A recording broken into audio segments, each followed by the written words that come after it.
Welcome to Adventures in Freeze Drying. Today we are going to tackle gelatin or Jell-O bites, but don't make the mistake I did because the first time I tried this, it was disgusting. It was so gross because I pulled out this book and it has Jell-O snacks in here on page 44, and I followed this recipe. Don't do it. Not good. Yuck. Now I'm going to show you how to do this correctly. I am in the middle of getting ready for my very first candy and food show, which I'm super excited about, but that means I've got Jell-O bites in various forms sitting around here right now. So I've got some in the freezer that I need to get out and out of the molds so I can put my blue in the molds, and I have some already freeze dried. So this video, if you don't see the exact same colors as the blue raspberry I'm starting with, that's okay. I'm just in the middle of getting all this ready so I can sell multicolored packets at my food show. So stick with me and I'll show you what you need to do. I just brought my water to boiling in my hot pot. I am using the 6-ounce Jell-O package here. It makes 8 half-cup servings. This will fill 4 of my cube molds. I'm gonna pour that in. And I've made the mistake of using a whisk plenty of times, but that adds a lot of air into my Jell-O. So I'm just gonna use a fork. You don't wanna get this super frothy, but you do wanna make sure you get all of that Jell-O dissolved into your boiling water.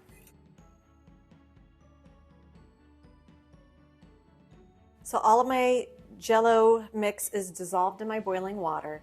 I'm just using cold tap water, another 2 cups. Add it into my Jell-O. Make sure it's mixed good. And then I'm going to get out my measuring cup that actually pours really well to help me get these in the molds, and we'll get this in molds and in the freezer.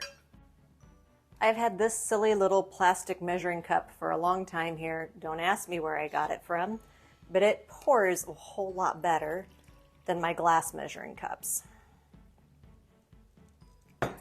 This mold is 6 by 4, so you will get 24 ice cubes or Jell-O cubes out of this. They're about 1 inch by 1 inch, maybe a little shy of 1 inch by 1 inch.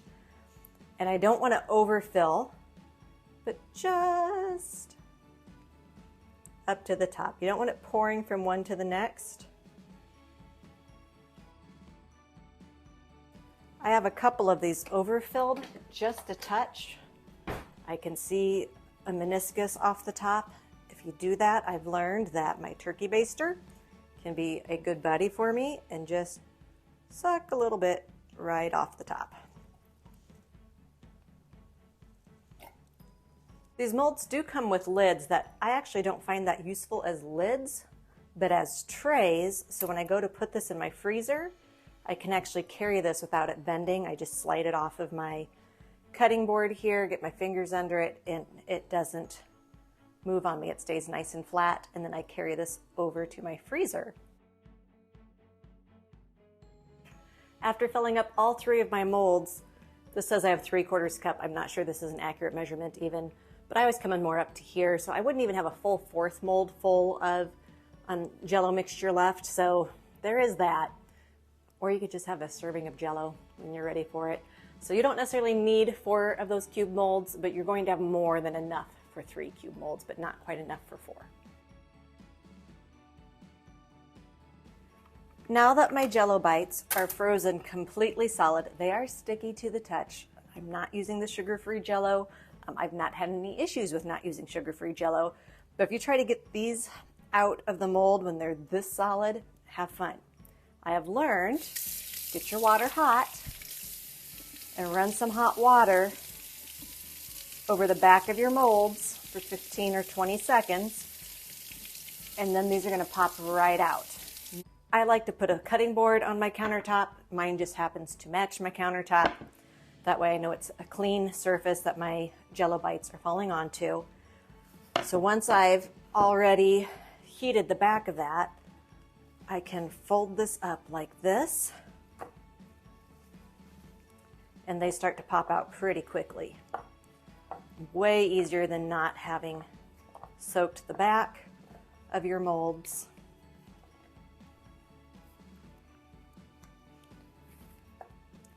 And then because I've got multiple trays to get out, and I will get more than one set of Jell-O molds in my freeze dryer at a time, I can get several different flavors through. I have simply been putting these in a Ziploc bag, throwing them back into my freezer, and calling it good. So I'm going to finish getting these out, and then I will show you how you get them ready to go in the freeze dryer. So I've got my whole 72 cubes of purple. Actually, I dropped one on the floor. So 71 cubes of purple and some yellow that are left over. So let me show you how I tray this up before I put it in the freeze dryer. Jell-O's pretty cool. It does not expand, so you can put it pretty close together. I tend to not leave much space, but I make sure it's not touching and really fill my tray up. Time is money when you're trying to get a freeze-dried candy business going and all you have is a medium machine. So the more I can get in there, the better. You'll notice even with using my molds, my cubes are not 100% uniform. It's something I'm working on, filling my molds more similarly, but sometimes when you pop them out, especially after doing the hot water trick, a little bit of the Jell-O sticks to the mold. But for the most part, they come out looking okay, and the ones that aren't perfect I can use for some samples at my shows.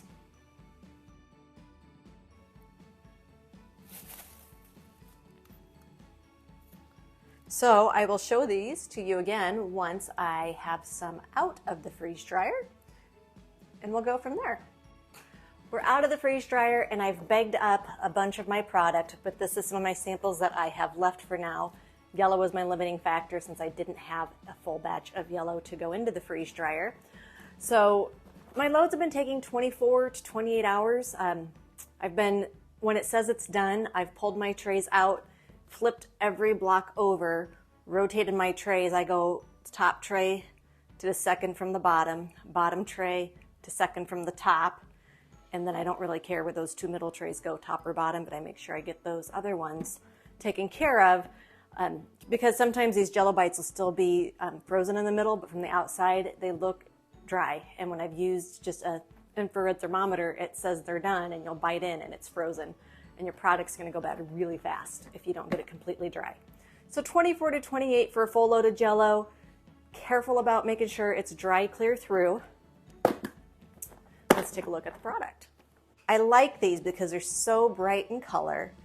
They're very light, styrofoamy almost. They're not super fragile, but you can definitely bust them if you're not careful.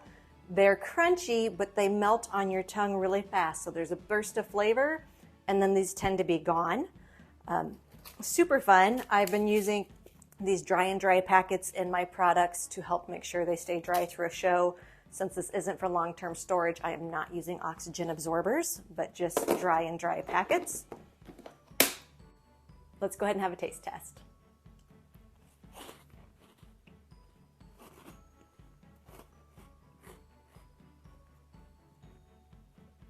They crunch, and then they just melt away in your mouth, and there's just flavor, and they're gone. These might be one of my favorite freeze-dried treats.